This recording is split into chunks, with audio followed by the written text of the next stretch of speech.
మీరు health insurance తీసుకున్నారా are just policy తీసుకున్నారా? మీరు హెల్త్ ఇన్సూరెన్స్ తీసుకునే ముందు కంపల్సరీగా చెక్ చేసుకోవాల్సిన కొన్ని పాయింట్స్. First, adequate coverage. మీరు తీసుకునే పాలసీలో మీకు అడిక్వేట్ కవరేజ్ ఉందా లేదా?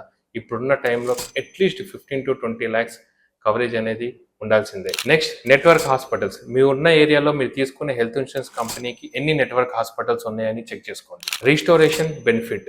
మీరు తీసుకున్న పాలసీలో ఒక్కసారి సమ్ ఇన్సూర్డ్ మొత్తం అయిపోయిన తర్వాత అది ఆటోమేటిక్గా రీఫిల్ అవుతుందా లేదా చెక్ చేసుకోండి. No disease capping. పర్టికులర్ డిసీజ్కి లిమిట్ ఉండకూడదు, ఫుల్ కవరేజ్ కావాలి.